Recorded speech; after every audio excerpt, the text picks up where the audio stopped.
Black Lives Matter had the message of defunding the police. And I think a lot of bad faith actors tried to twist that message and make it appear as though they just want to abolish the police altogether. But really, it was a conversation about funding, meaning redirecting the money that we spend on policing towards services that can actually better people's lives.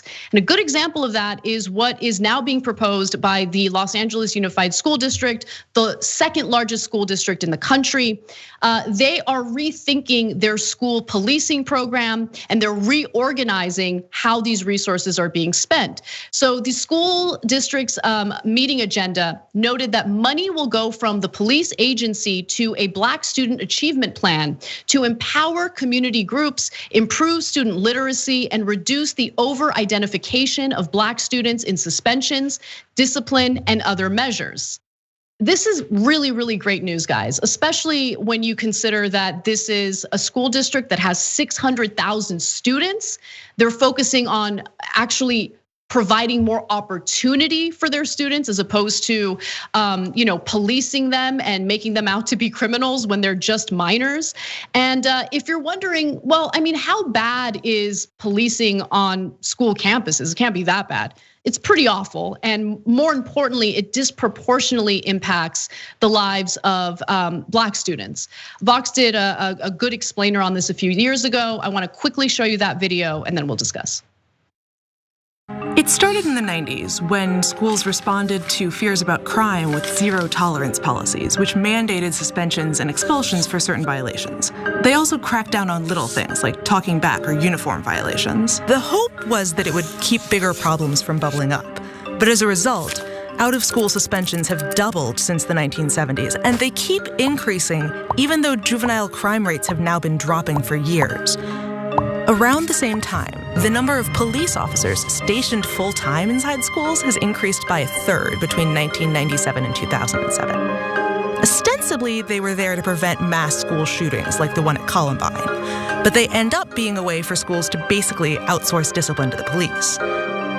Schools with officers have 5 times as many arrests for disorderly conduct as schools without them. Sometimes the results are shocking. But the less visible effect is that schools are feeding the racial disparities in the criminal justice system. Consider the fact that schools are more likely to have an officer on their campus if the student population is more than 50% Black.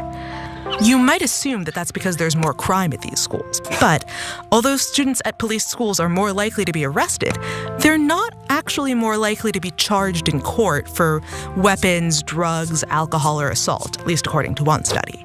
During the 2010-2011 school year, 1 in 6 public school students in the US were Black, but they accounted for 1 in 3 arrests at school.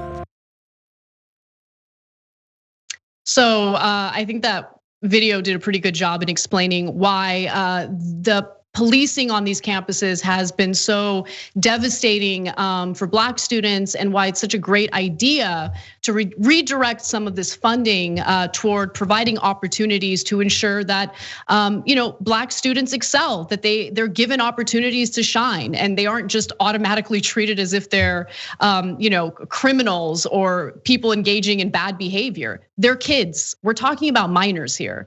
And the school to prison pipeline has been a really big problem for a long time in this country, something that the ACLU has been fighting against for decades.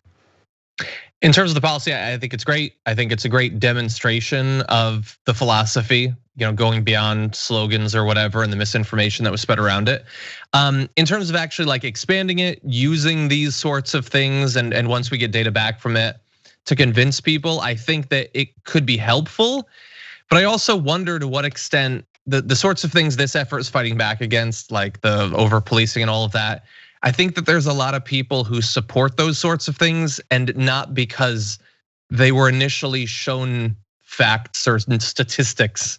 Like they think there are communities that need to be policed more. They're naturally suspicious of certain communities, and I think it's going to be very hard. It's always going to be a battle to do this sort of thing, because so many people take for granted that there are entire communities that are irredeemable, that naturally are more disobedient, those sorts of things, and that's one of the battles going forward. So more power to any area, including LA, that's actually successful in passing it. Yeah, well, I mean, we need leaders to lead and not pander to the worst thoughts of people out there who refuse to listen to the evidence and do the right thing. So hopefully the school board moves forward with this, and we'll give you updates as we learn more about how it impacts the community. Thanks for watching The Young Turks, really appreciate it. Another way to show support is through YouTube memberships.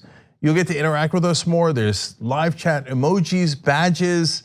You've got emojis of me, Anna, John, JR. So those are super fun. But you also get playback of our exclusive member-only shows and specials right after they air. So all of that, all you gotta do is click that join button right underneath the video. Thank you.